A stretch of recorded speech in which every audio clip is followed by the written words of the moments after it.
Assalamualaikum warahmatullahi wabarakatuh. Baiklah, kami dari kelompok 11 akan menjelaskan dan mempresentasikan materi kelompok kami, yaitu mengenai prasangka sosial. Nah, kami dari kelompok 11 beranggotakan 2 orang, yaitu saya, Rolim Putri, dan rekan saya, Rahima Zakia. Dalam pertemuan kita kali ini, kami akan membahas materi mengenai prasangka sosial. Nah, sebelum kita masuk pada materi prasangka sosial, tentu kita lebih dulu mengetahui apa itu yang dinamakan dengan prasangka. Prasangka dapat didefinisikan sebagai sikap negatif yang diarahkan pada seseorang karena keanggotaannya dalam kelompok tertentu. Atau menurut Alport 1955 mengatakan bahwa karena sifatnya yang negatif, maka seringkali prasangka berdampak destruktif, misalnya saja diskriminatif dan juga asertif. Dan selanjutnya yaitu barulah kita masuk ke pengertian prasangka sosial. Nah, pengertian prasangka sosial yaitu adalah di mana para ahli yaitu Baron dan Birnen 2004 mendefinisikan prasangka sosial adalah sebuah sikap atau biasanya negatif terhadap anggota kelompok tertentu semata berdasarkan keanggotaan mereka di dalam kelompok dan cenderung mengevaluasi anggotanya dengan cara yang sama juga, biasanya secara negatif.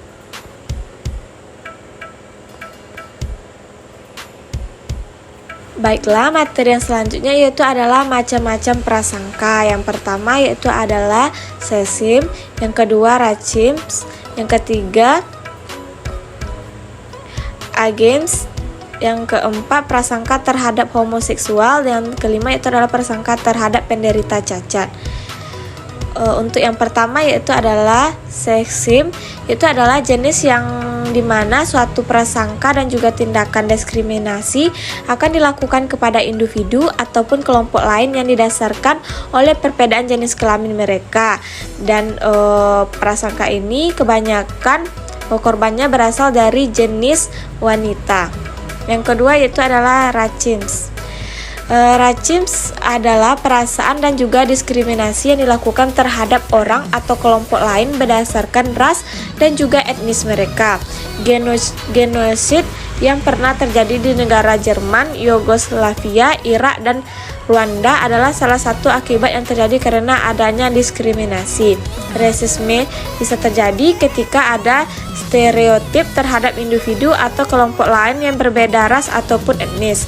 Saat ini rasisme dianggap sebagai tindakan tidak bermoral di masyarakat. Dan yang ketiga yaitu adalah agens. Agens adalah suatu prasangka dan diskriminasi yang dilakukan terhadap orang lain dengan dasar usia. Pada kebudayaan tertentu yang menganut sistem extended family, orang dengan usia lebih tua kerap dianggap sebagai orang yang bijaksana karena berpengalaman atau pengalaman yang dimilikinya lebih banyak. Sedangkan pada nuklir family tidak memiliki pandangan demikian. Pada nuklir family, orang dengan usia lebih muda dinilai lebih baik. Sedangkan bagi mereka yang berusia tua akan diberi suatu stereotip dan kurang menarik. Dan yang keempat yaitu adalah prasangka terhadap homoseksual, yaitu di mana kebanyakan masyarakat menganggap bahwa homoseksual adalah sesuatu yang menyimpang dan tidak bermoral, sehingga menyebabkan penyiksaan terhadap homoseksual yang dianggap legal dan dapat diterima. Dan yang terakhir yaitu adalah prasangka terhadap penderita cacat, di mana pada zaman dahulu mereka memiliki kondisi cacat fisik dianggap sebagai orang rendah. Akan tetapi saat ini orang sudah bisa mulai menghargai penderitaan cacat fisik. Hal ini bisa ditunjukkan dengan adanya ketersediaan tempat jalan khusus bagi mereka yang mengalami kondisi cacat fisik. Selain itu, penderita cacat fisik juga diperbolehkan untuk mengikuti suatu ajang perlombaan olimpiade. Hanya saja mungkin orang-orang merasa tidak nyaman dengan keadaan penderita cacat fisik karena takut tidak bisa berinteraksi dengan mereka.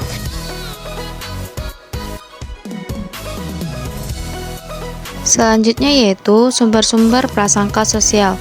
Sumber-sumber prasangka sosial ini terdapat adanya 5. Yang pertama, prasangka dikarenakan norma sosial. Yang kedua, orang dalam rangka mencari kambing hitam. Yang ketiga, prasangka dikarenakan adanya perbedaan.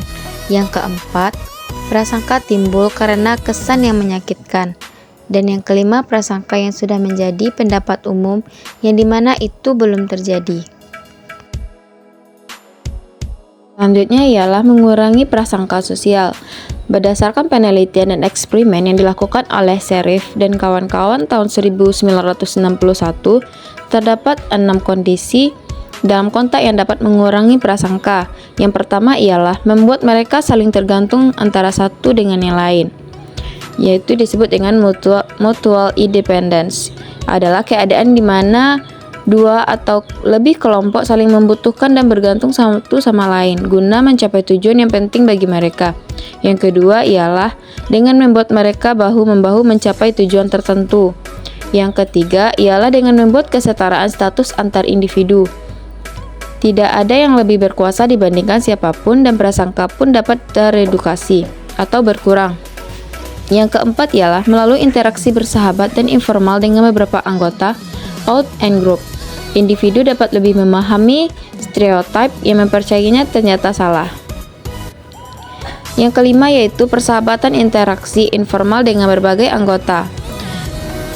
Yang keenam ialah dengan adanya norma yang mempromosikan mendukung kesetaraan di antara kelompok.